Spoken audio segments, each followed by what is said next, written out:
Hi there. Thanks for joining me. I'm Al Wooten, aka the Skeptical Canuck.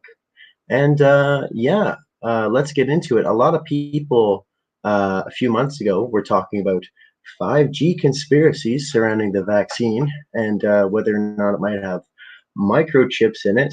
I'm here to assure you that none of that is necessary to manipulate brainwaves or even control actions of creatures, perhaps even humans.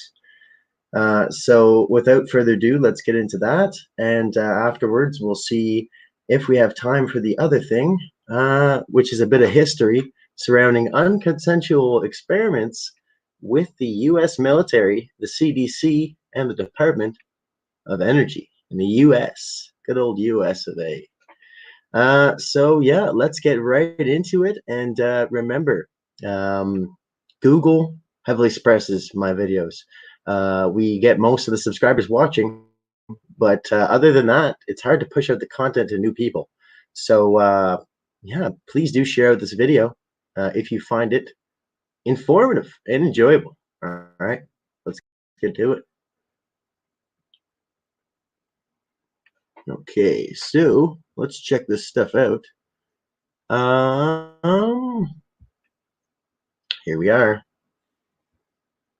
And this article comes from IEEE Spectrum, and it's October 26th, 2020, by Megan Sculdolari. No implants needed for precise control deep into the brain. Optogenics can now control neural circuits at unprecedented depths within living brain tissue without surgery. The first time Karl Desseroth used light to control brain cells in a dish, people had a lot of questions. Three in particular. Can the technique be used in living animals? Can it target different cell types? Can it work without implanting a light source into the brain? In the years since that initial groundbreaking 2004 experiment, Desseroth's team and others found the answers to the first two questions, yes and yes. This month, they answered the third question with another yes, successfully introducing an implant-free version of the technique. It is the first demonstration that optogenics, which uses a combination of light and genetic engineering to control brain cells, can accurately switch the cells on and off without surgery. This is kind of a nice bookend to 16 years of research, says Desveroff, a neuroscientist and bioengineer at Stafford University. It took years and years for us to sort out how to make it work. The result is described this month in the journal Nature Biotechnology. Now, optogenics involves genetically engineering animal brains to express light-sensitive proteins called opsins in the membranes of neurons. The opsins' reactions to the pulses of light can either induce a neuron to fire or suppress its ability to fire.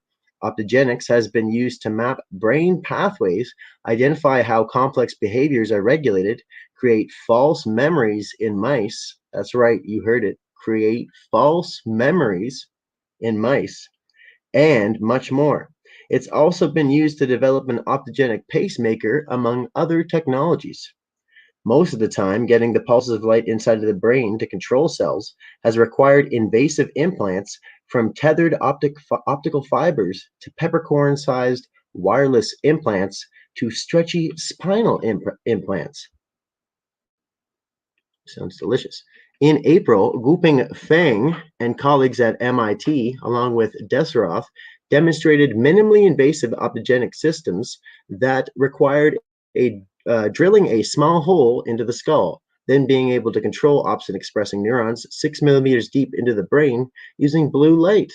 This approach uses a type of opsin that slowly activates neurons in a stepwise manner. In the most recent study, Desseroth and colleagues sought to instead enable both deep and fast optogenics without surgery. The Stafford team expressed in the brain cells of mice a powerful new opsin called CH-armine, pronounced like the deep red color carmine, discovered by Desseroth's group last year in a marine organism. Then they shined a red light outside the skull and were able to activate neural circuits in the midbrain and in the brainstem at depths of up to 2 millimeters with the technique. The scientists turn on and off brain circuits within millisecond precision. It really worked. Well, far better than we had expected might be possible, Desserel said. Sorry about that. All right. So the team then tested the effectiveness of the system. In one instance, they used light to quickly and precisely stop seizures in epileptic mice, and in another, they turned on serotonin-producing neurons to promote social behavior in the mice. So it made them feel pleasant when they did certain activities. Most optogenic techniques involved injecting viruses with an opsin gene of choice directly into the brain with a needle. To avoid this, the Stanford team used a type of PHP virus developed at Caltech that can be injected into the blood. The viruses then cross the blood-brain barrier to deliver its payload, an opsin gene, to brain cells. In this case, even the delivery of the gene is non-invasive. No needle needs to penetrate the brain. Desserel's team is now testing the non-invasive technique in fish and collaborating with others to try to apply it to non-human primates. I'm sure. They're also working with the Seattle-based Allen Institute to develop mouse lines bred with the CHR mine in their cells. We hope that these will be broadly available and applicable as a research tool, says Desseroth. We're just excited to share this capability with everybody. So that's pretty interesting. And basically, it's saying that they have a virus that can help to influence certain things, like planting a false memory in mice. I'm not sure how exactly they know they've planted a false memory in mice. Obviously, they're animal psychologists involved, but it sounds a little bit fishy. And they also say that they can induce serotonin producing receptors to activate on and off in certain scenarios. So perhaps they can train people. So let's just say it was being used on a human. They could make it irresistible to do certain things. I think that a similar chemical manipulation, I could be wrong, is used in truth serum, but I'm going to be looking more into truth serum for upcoming articles. So stay tuned for that. So let's get on to the next article we have here. And this is from the same website, IEEE Spectrum. DARPA wants brain interfaces for able-bodied warfighters. The N3 program will create no surgery required neurotech that the general public may soon also find useful. This is by Eliza Strickland, and lovely illustration there up on screen by DARPA. All right, so until now, the neuroscience programs at DARPA, the mad science wing of the Department of Defense, have focused on technologies for warfighters who have returned home with disabilities of the body or brain. For example, programs have funded research on prosthetic limbs that are wired into the nervous system and brain implants that could treat post-traumatic stress disorder. But the way that military fights wars is changing. And so must DARPA's priorities. At a conference last week to celebrate DARPA's 60th anniversary, officials described the next frontier of neuroscience research: technologies for able-bodied soldiers that give them super abilities. Warfighters need new ways to interface and interoperate with machines, says Al Emundi, manager of DARPA's newest neurotech program. But most of the technologies developed up until this point require surgery. What got us here won't take us there, he said. The next generation of non-surgical neurotechnology, N3 program, will fund researchers on tech that can transmit high-fidelity signals between the brain and some external machine. Maybe like a 5G tower, perhaps. Not saying that's what it is, but you gotta admit. All right, so without requiring that the user be cut open for rewiring or implantation. The program was announced in March, and Imundi is currently picking researchers who will be funded under the program. He tells IEEE Spectrum to expect an announcement in early 2019. This is from 2018, I believe. It hasn't escaped DARPA's attention that no surgery required brain gear that gives people superpowers may find application beyond the military. The proof of concept tech that comes out of the N3 program may lead to consumer products, says Justin Sanchez, director of DARPA's Biological Technologies Office. This will spawn new industries, he says. I'm thinking of like Pornhub. And with that, we have our rated R rating. Slap it on there, boys, at YouTube. The program has 2 tracks, one for researchers developing completely non-invasive tech, and the other for those working on minutely invasive technologies. Both those categories require a little explanation. Completely non-invasive, it may is as follows. It may seem surprising that DARPA would focus on this area of research because plenty of non-invasive neurotechnologies already exist. For example, electrodes are simply placed on the scalp in both electrophenography, or EEG, a technique that's been used to read brain signals for many decades, and in transcranial direct current stimulation, or TDCS, a method of jolting the brain that's currently being tried as a cure for depression and enhancement of athletic ability, and just about anything else. And I'll tell you, they've been trying to treat certain mental handicaps or disabilities or whatever with electroshock therapy for quite a long time, torturing people. Anyways, applying high voltage shocks to people's temples. So let's go on here with this. I'm gonna grab some water here. Excuse me.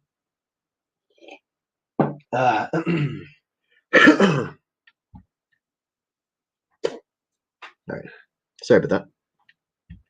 Okay, so, but Sanchez from DARPA says that these existing technologies will never provide the precise enough transmission for the applications DARPA envisions. The N3 program achieved only with implanted electrodes that are nested inside the brain tissue, that are nestled, nice and nestled in there, inside the brain tissue, and therefore have direct interface with neurons, either recording the electrical signals when the neurons fire into action or stimulating them to cause that firing. So they can either control the neurons in your brain or they can record how your neurons fire. And if they've been doing this for multiple decades, it leads me to believe that they might be able to possibly read even your thoughts, but certainly some aspects of what's going on in your brain.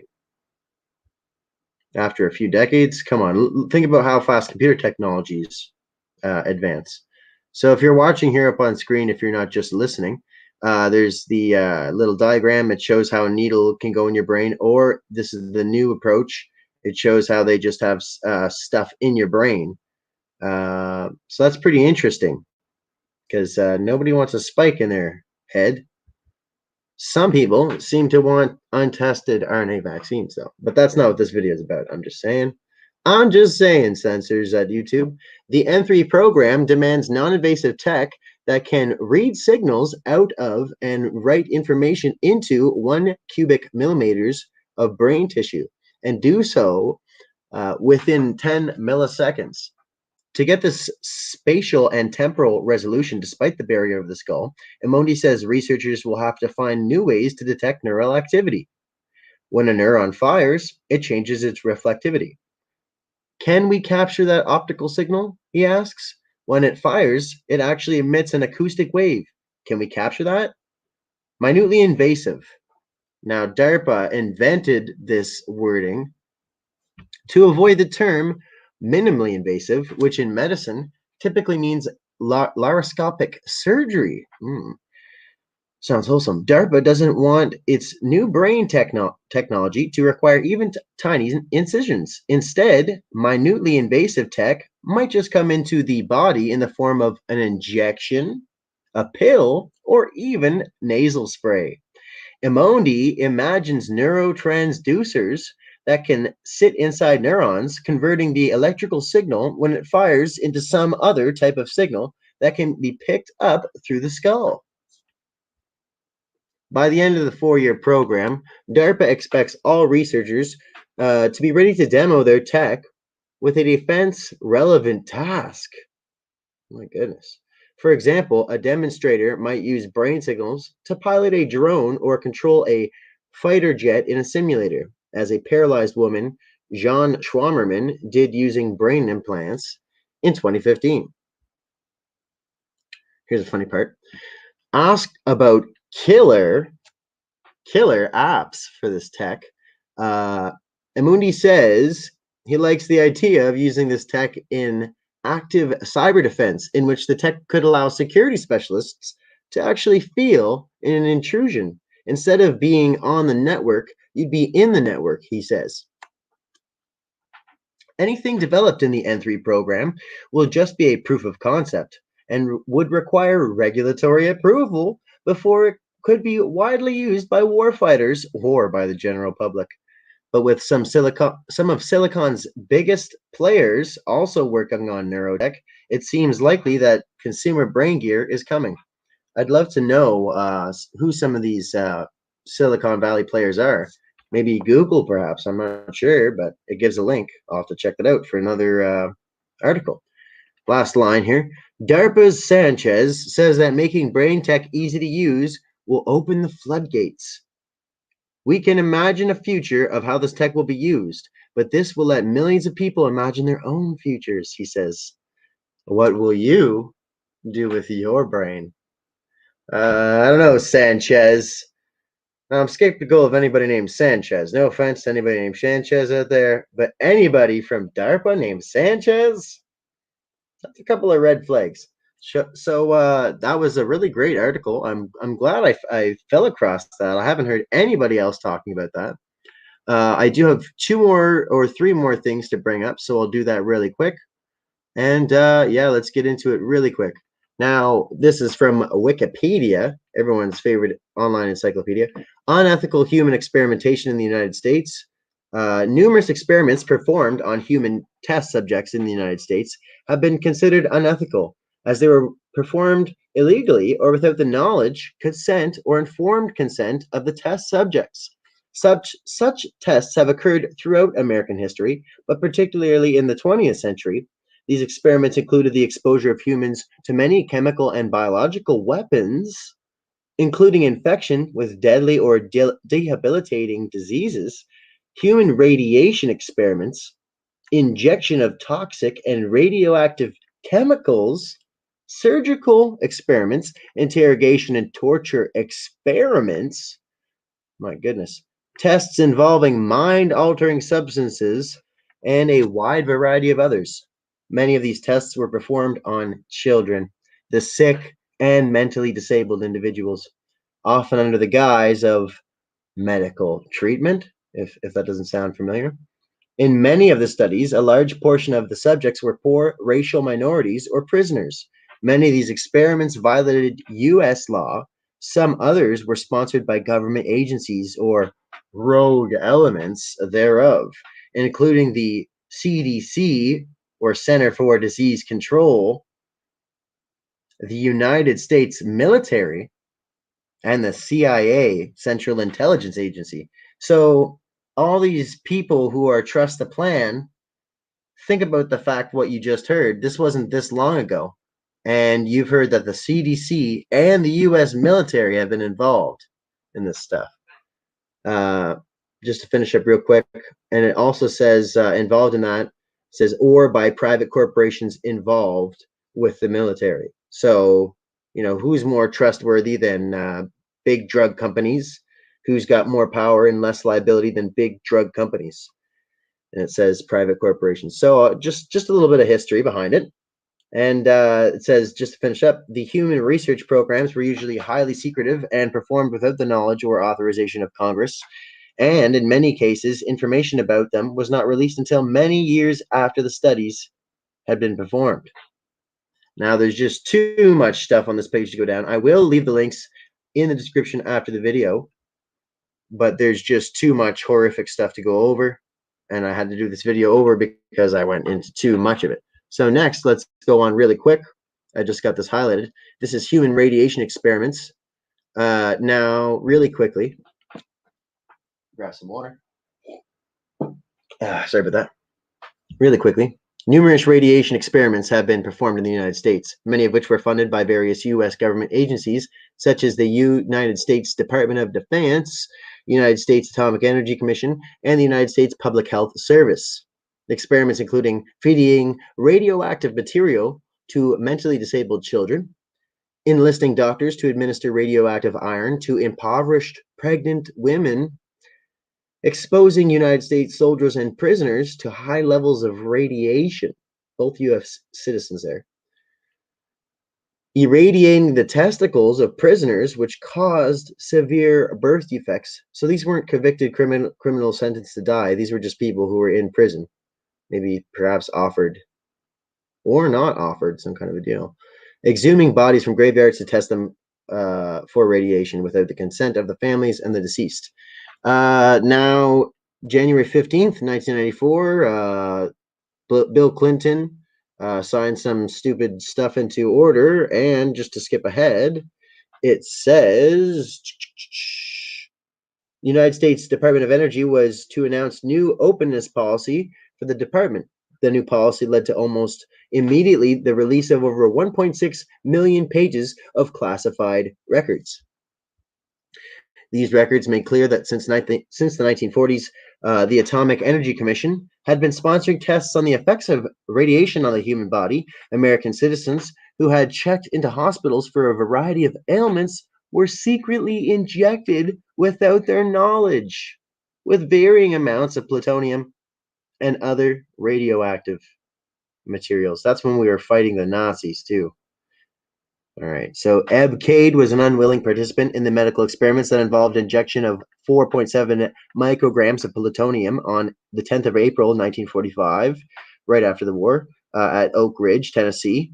This experiment was under the supervision of Harold Hodge. Most patients thought it was just another injection, but the secret studies left enough radioactive material in many of the patients' bodies to induce life-threatening conditions. Such experiments were not limited to hospital patients, but included other populations, such as those set out above. An example, orphans fed irradiated milk, children injected with radioactive materials, prisoners in Washington and Oregon state prisons. Much of the experimentation was carried out in order to assess how the human body metabolizes radioactive materials, information that could be used by the DOA in Cold War defense and attack planning. So, and all this information can be found at the Department of Energy's website, and I'm guessing that's where they sourced it. So, it just goes to show you that when you're under orders, you have to take orders, or it's you can get court-martialed, which can include getting executed, the death penalty, or life in prison. So I guess real quick, let's go over this stuff here.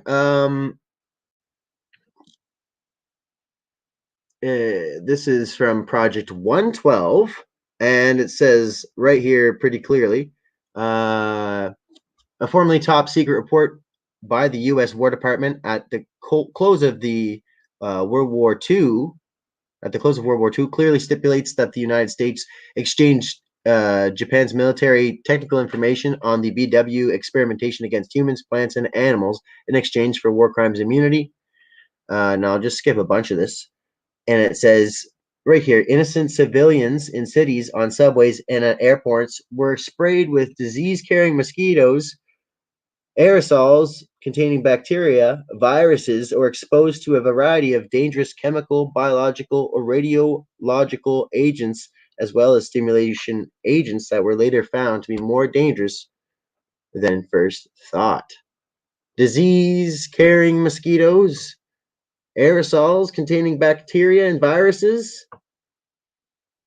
chemicals, biological, and radiological agents from the wholesome military, folks.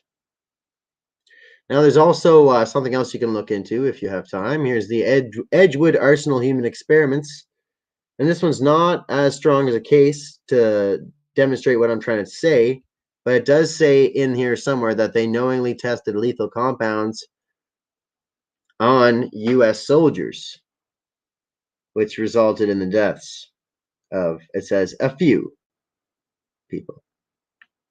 Some even had CS applied directly to their eyes, which I believe is cadmium sulfate, but I could be wrong. Anyways, it says right here, over 1,000 subjects were exposed to aerosolized CS. 180 were exposed to it on their skin. 82 had applications to skin and the aerosol, and 31, like I said, had it put right in their eyes. And there's a bunch of other stuff on here of how people signed up for this. So before we end off, knowing that the vaccine might be mandatory, or at least you won't be able to do certain things if you don't take it, and knowing what you just heard about your brain being controlled possibly, or someone may be doing an experiment on you, justifying it in a number of ways. The CDC, the American military, or any military. Here we have Project Vector in Canada. We're not safe here. Now let's take a look at some comments from some influential people. Bill Gates says U.S. fumbled coronavirus response because we believe in freedom. We optimize for individual rights, Bill Gates said. There's a smug, disgusting face right there. The things I would like to do to that pumpkin face. Here's a guy named Mark Madrid, and I believe he's some guy who's, it says right here, GOP political consultant, Latino voting trends analysis, partner at Grassroots Lab, Georgetown, and he's a Lincoln voter, whatever that means. And he's a board member, here it is, a board member at the AAPC, whatever that is.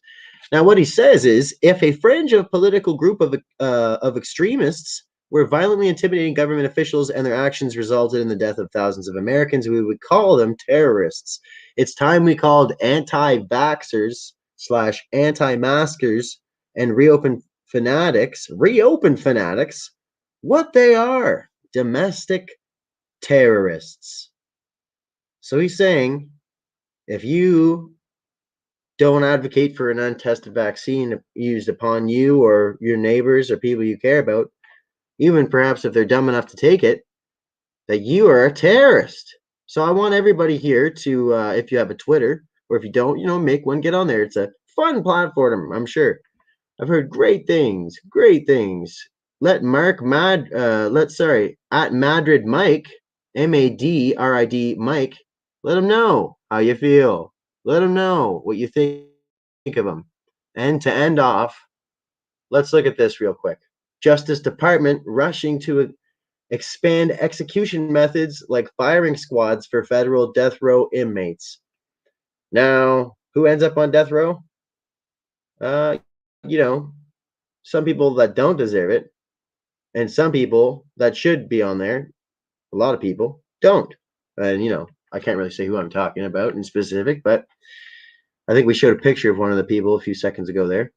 Anyways, or a few minutes ago there. Ding. Anyways, so yeah, what happens if you're declared a terrorist?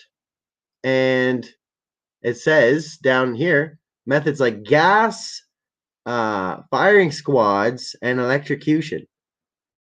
It's pretty scary to think what could happen. Refuse a vax. Not now, of course.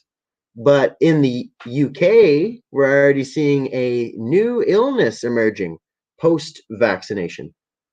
And I'm not going to say that those are causing it, but when you're introducing something that's untested like that, it could cause a biological meltdown. And if I'm not mistaken, illnesses are being reported in Canada and possibly the US as well, but I'm pretty sure Canada is reporting some. So thanks a lot for watching, and remember, they had said, oh, government officials are going to get it on camera.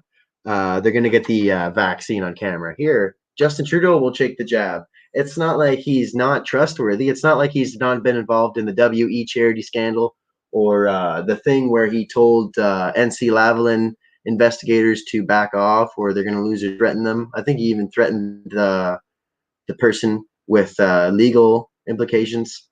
It's not like that guy's shady at all. It's not like he's given data to China, anything like that. Access to data to China through satellite deals. It's that none of that stuff.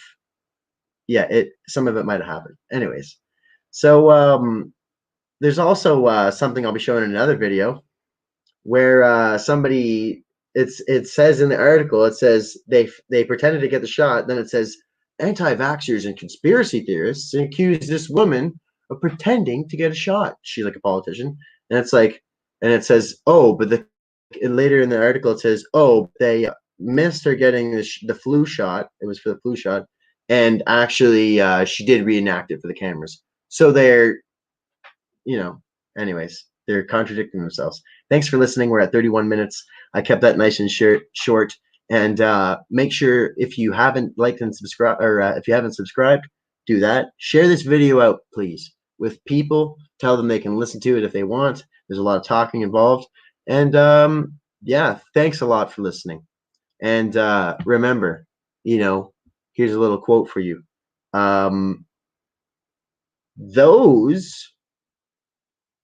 Here we go. Those who would give up essential liberty for temporary safety deserve neither and will likely get just that. That's from Ben Franklin. Remember, we're not safe here in Canada either, folks. We've got robot guillotines coming. We've got, look that up, it's real. We've got camps, re-education camps coming. What's the solution? Share this video. Thanks for watching.